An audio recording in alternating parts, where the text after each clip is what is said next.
When the Constitution of Pakistan was actually legislated and the framers were sitting in this building and they passed the Constitution, approved the Constitution, and thereafter हमारे पास जो rights थे, fundamental rights पूरी पाकिस्तानी कौम को हासिल हुए from all walks of life, and Pakistan का जो एक framework है that how this country is going to be regulated, वो सारा framework भी जो है वो framework भी finalize हुआ, and credit goes to all those great minds of those days and that era, like Shaheed Zulfikar Ali Bhutto, Mufti Mahmood Sahab, and all those great minds जिन्होंने contribute किया उस वक्त कॉन्स्टिट्यूशन में, हफीज पीरजादा साहब, and all those legal minds as well, those who gave their legal input to frame that document through which आज Pakistan regulate हो रहा है. And specially in these days जब हम पाकिस्तान के एक उस फेज में से गुजर रहे हैं जहां पर जो पार्लियामेंटेरियंस हैं sitting in this building, in this house, उनकी जो रिस्पॉन्सिबिलिटी है टुवर्ड्स द कॉन्स्टिट्यूशन, वो उनका जो ओथ है जो उन्होंने आईने पाकिस्तान की इस किताब के नीचे अपने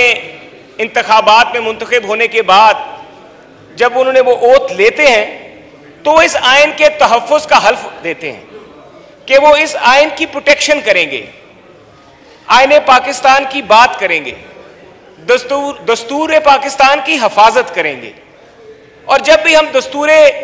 पाकिस्तान की हिफाजत करने की बात करते हैं तो इस आइन की एक एक शिक की हिफाजत करना हमारी जिम्मेदारी होती है. माजी में जनाब स्पीकर कई दफा हमने देखा कि जो आइन साजी इस पार्लियामेंट का काम है, हम ये कोशिश करते आए हैं कि हमेशा एक कॉन्सेप्ट है कॉन्स्टिट्यूशन के बीच में, trichotomy of powers, separation of powers. इस कॉन्सेप्ट जो है कॉन्स्टिट्यूशन का, इसके बीच में हर अदारे को अपनी कॉन्स्टिट्यूशनल डोमेन में रहकर काम करने के लिए एक दायरा दिया गया है. और इस कॉन्स्टिट्यूशन का जो फ्रेमवर्क है वो किसी भी अदारे को अपने कॉन्स्टिट्यूशनल डोमेन में से बाहर निकल के किसी दूसरे के कॉन्स्टिट्यूशनल डोमेन में इंटरफेयर करने से रोकता है. आज क्योंकि हमें एक मौका आया और हम ये जो बात कर रहे हैं, क्योंकि आज कॉन्स्टिट्यूशन की गोल्डन जुबली भी है और बड़े अच्छे तरीके से नेशनल असेंबली ऑफ पाकिस्तान जो है, पार्लियामेंट की जो बिल्डिंग है, इसकी जो एंट्री है वहाँ पर बड़े अच्छे उसकी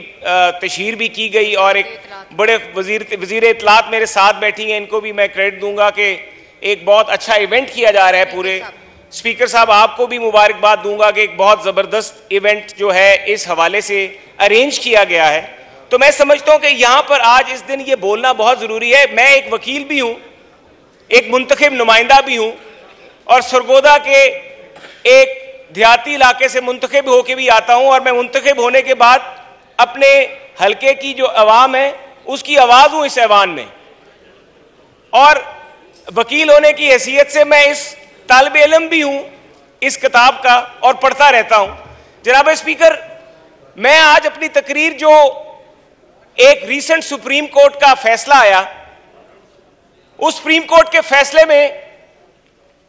जो सबसे बड़ी बात यह है जिसकी हमें तकलीफ भी है, एज ए लेजिस्लेटर, एक मुंतखब, एक चोजन रिप्रेजेंटेटिव होने की हैसियत से, एक आइन की हिफाजत करने वाले शख्स की होने की हैसियत से, जिसने हल्फ दिया हुआ है कि वो आइन की हिफाजत करेगा, जब वो देखता है कि कॉन्स्टिट्यूशन को रीराइट किया जा रहा है, जब वो ये देखता है कि कॉन्स्टिट्यूशन को फ्रेम करने वाले जो लोग हैं वो इस ऐवान में बैठे हुए हैं, कॉन्स्टिट्यूशन के बीच में तरामीम करने वाले लोग जो हैं जिनके पास पाकिस्तान की अवाम का ये राइट है, पाकिस्तान की अवाम ने उनको ये हक दिया है, वो इस ऐवान में बैठे हुए हैं, और किसी और इमारत में बैठे हुए लोग जब कॉन्स्टिट्यूशन को रीराइट करते हैं तो हमें इंतहाई दुख और तकलीफ होती है। हमें यह भी एहसास होता है कि काश वो लोग भी ये पढ़ते, करारदादे मकासद उठा के देखते, कॉन्स्टिट्यूशन के बीच में उसका प्रीफेस पढ़ते, प्रीएम्बल पढ़ते, और उनको भी अंदाजा होता कि पाकिस्तान की रियासत को उसके मुंतखब नुमाइंदे चलाएंगे, ना कि कुछ ऐसे लोग जिनका डोमेन भी नहीं है और वो पाकिस्तान की आवाम के फैसले करें, ना कि किसी और अदारे में बैठे हुए लोग या वो लोग जिन्होंने आइन को इंप्लीमेंट करने का हल्फ उठाया है। हमारे मोहतरम जजेस साहिबान, फाजिल जजेस साहिबान, उनमें से वो जज साहिबान जो ये समझते हैं कि पाकिस्तान का कॉन्स्टिट्यूशन रीराइट करना भी उनका इख्तियार है, वो अपनी डिस्क्रेशन एक्सरसाइज करते हुए जो वो कॉन्स्टिट्यूशनल बाउंड्रीज हैं, जो वो कॉन्स्टिट्यूशन का जो फ्रेमवर्क है, उस फ्रेमवर्क को भी वो ब्रीच करते हुए उस डोमेन में दाखिल हो जाते हैं जो कि इस पार्लियामेंट की डोमेन है। और हम मुंतखब नुमाइंदे इस ऐवान में बैठ के जब उनको वो सब कुछ करता देख रहे हैं,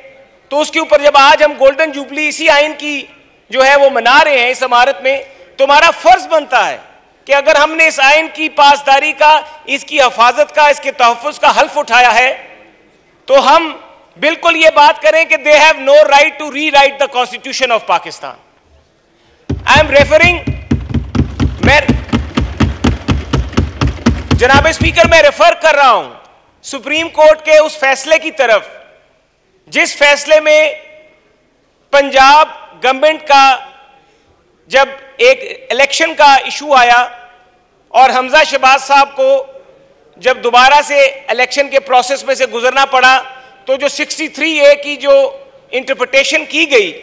वो 63A की जो इंटरप्रिटेशन की गई थी, क्या वो रीराइटिंग ऑफ द कॉन्स्टिट्यूशन नहीं थी? कि आप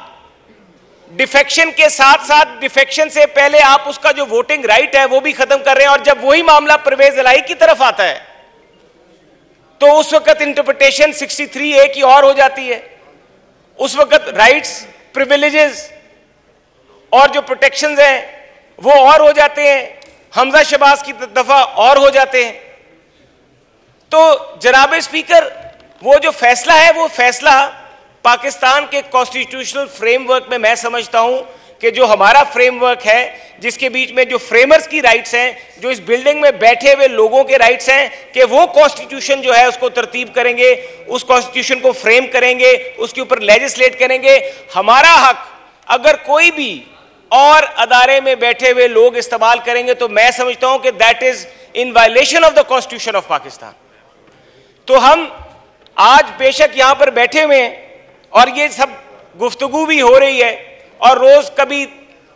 कभी 3-2 का फैसला आ जाता है और कभी 4-3 का फैसला आ जाता है, जो भी वो तरतीब चल रही है बेंचेस के ऊपर। उसके बीच में हर तरफ पूरे पाकिस्तान में वकला की तंजीमें भी कॉन्स्टिट्यूशन पे बात कर रही हैं। पूरे पाकिस्तान में वकला की तंजीमें, ऑनरेबल जजेस in the sitting in the supreme court, वो भी ये बात कर रहे हैं कि जिस तरीके से ऑर्डर ऑफ द बेंचेस जो है वो उसको फ्रेम किया जा रहा है, या जिस तरीके से बेंच बनाए जा रहे हैं, और जिस तरीके से ऑनरेबल जजेस जो कि अपने फैसले दे चुके हैं, रिव्यू भी नहीं होता, रिवीजन भी नहीं होती, और उनके फैसलों के ऊपर एकदम अचानक एक बेंच बनाया जाता है और फैसले को अंडू किया जाता है। इस तरह की तारीख माजी में कहीं नहीं मिलती। वाइंड अप कीजिए। तो जनाब स्पीकर, मैं यही गुजारिश करूंगा कि आज भी हमें यह फैसला जरूर करना चाहिए कि हमने इस आइन के तहफ़्फ़ुज़ के साथ खड़े होना है, हमने इसकी पासदारी के लिए खड़े होना है, कि या फिर हमने सर झुकाई रखना है उन लोगों के आगे जो हमारी कॉन्स्टिट्यूशनल डोमेन में इंटरफेयर करते हैं और करते नजर आ रहे हैं। तो यह फैसला आज पार्लियामेंट का होना चाहिए, मैं समझता हूं। और हमें कोई भी ऐसी कानून साजी, कोई भी ऐसा बिल, कोई भी ऐसी लेजिस्लेशन नहीं करनी चाहिए जो कॉन्स्टिट्यूशनल फ्रेमवर्क में जिसकी इजाजत ना हो, क्योंकि हम पार्लियामेंटेरियन है जनाब स्पीकर, हम कस्टोडियन है। अगर यहां पर कोई भी एक्सपेंडिचर या कोई भी चीज आएगी, वी हैव टू सी कि वो कॉन्स्टिट्यूशनल फ्रेमवर्क में फॉल करती है कि नहीं करती, 81 के अंदर फॉल करती है नहीं करती। अगर कोई ऐसा बिल, कोई ऐसी चीज आ जाए जो 81 आर्टिकल 81 में फॉल ना करती हो Thank और you. हम उसके ऊपर बहस किए बगैर, उसकी स्क्रूटनी किए बगैर उसको यहां से निकलने दें, तो मैं समझता हूं कि वो हम अपने हल्फ के साथ बेवफाई करेंगे। बहुत शुक्रिया। थैंक